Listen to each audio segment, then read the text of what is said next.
ଜାଣିଛ ନା ଏ ଯୋଉ ସୁଭଦ୍ରା ଟଙ୍କା ପାଇବା ପାଇଁ ଯୋଉ ସିବିଡିସି ଆକାଉଣ୍ଟ ଖୋଲା ଯାଉନି ନା ସେଇଟା କେମିତି ଖୋଲାଯିବ ଟିକେ ପ୍ରୋସେସ କହିଦିଅ। ଲୋକମାନେ ବହୁତ କମେଣ୍ଟ କରୁଛନ୍ତି ଟିକେ ପ୍ରୋସେସ ଯୋଉ ସୁଭଦ୍ରା ଯୋଉ ସିବିଡିସି ୱାଲେଟ କୁ ଯୋଉ ଟଙ୍କା ଆସିବ ଭିଡିଓ ପକେଇଥିଲେ ତ ସେ ଆକାଉଣ୍ଟଟା କେମିତି ଖୋଲାଯିବ ଟିକେ କହିଦିଅ ତାର ପ୍ରୋସେସଟା।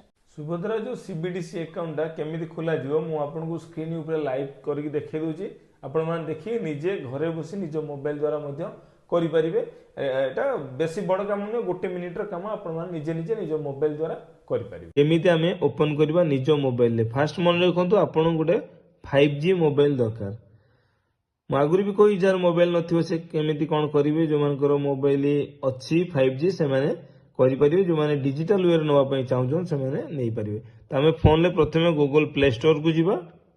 ପ୍ଲେ ଷ୍ଟୋରରେ ଯାଇକି ସର୍ଚ୍ଚ କରିବା ଆପଣଙ୍କର ଯୋଉ ବ୍ୟାଙ୍କ ହେଇଥିବ ଆପଣ ସେଇ ବ୍ୟାଙ୍କର ଇ ୱାଲେଟକୁ ଡାଉନଲୋଡ କରିବେ। ଯେମିତିକି ଏଇ ଯୋଉ କଷ୍ଟମର ମୋ ପାଖରେ ଅଛନ୍ତି ତାଙ୍କର ହେଲା କାନାରା ବ୍ୟାଙ୍କ,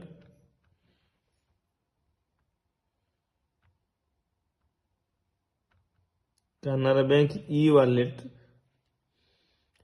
বা ଇ ରୁପିଜ୍ ଅଛି, ଏଇ ଯୋଉଟା ଦେଖନ୍ତୁ ଇ ରୁପି ଲେଖା ହେଇଛି ତାପରେ ଆପଣମାନେ କ୍ଲିକ୍ କରିପାରିବେ। କ୍ଲିକ୍ କରି ଦେଖନ୍ତୁ ଫାଷ୍ଟ ଯୋଉ ଆସିଲା ଆପ୍ଲିକେସନଟା ସେଟା ହେଲା କାନାରା ବ୍ୟାଙ୍କ ଇ ରୁପି ଆପ୍ଲିକେସନ।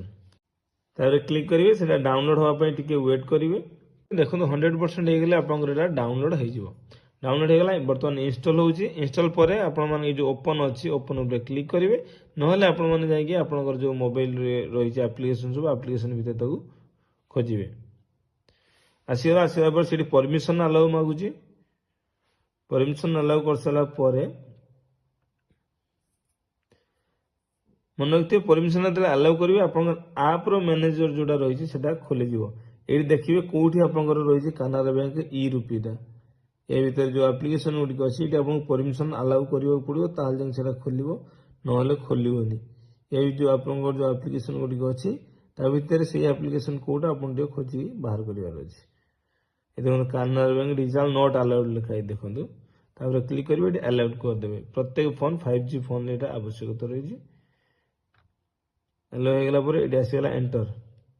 ଏଣ୍ଟର ଉପରେ କ୍ଲିକ୍ କରିବେ, ଆପଣଙ୍କ ଲୋକେସନକୁ ଏନେବଲ କରିବେ, ଆଲାଉ କରିବେ। ତାପରେ ଏଠି ଲାଙ୍ଗୁଏଜ ଆପଣ ଯୋଉ ଲାଙ୍ଗୁଏଜରେ କମ୍ଫର୍ଟେବଲ ଲାଙ୍ଗୁଏଜ ନେବେ। ତାପରେ ଆକ୍ସେପ୍ଟ ଉପରେ କ୍ଲିକ୍ କରିବେ, ତାପରେ ନେକ୍ସଟ କରିବେ, ଗେଟ୍ ଷ୍ଟାର୍ଟ ଉପରେ କ୍ଲିକ୍ କରିବେ। ତାପରେ ଭେରିଫାଇ ମୋବାଇଲ ନମ୍ବର କରିବେ। ଯୋଉ ଫୋନରେ ଖୋଲୁଛନ୍ତି ସେଇ ସିମ୍ଟି ଯୋଉଟା ବ୍ୟାଙ୍କ ଲିଙ୍କ ଅଛି ଯେମିତି ସେଟା ସେଇ ଫୋନରେ ପଡିଥିବା ଦରକାର। ଆପଣଙ୍କ ସେଇ ସିମ୍ଟା ସକ୍ସେସଫୁଲ ଭେରିଫାଇ ହେଇଗଲା। ତାପରେ କଣ୍ଟିନ୍ୟୁ ଉପରେ କ୍ଲିକ୍ କରିବେ। ଆପଣ ଏଟାକୁ କୋଉଥିରେ ନେବେ, ଆପଣ ଫିଙ୍ଗର ପ୍ରିଣ୍ଟରେ ନେବେ କି ପାସୱାର୍ଡ ନେବେ, ଆପଣ ଯାହା ବି ୟୁଜ୍ କରିବେ। ତ ସେ ଲୋକ ଯଦି ଏଠି ଫିଙ୍ଗର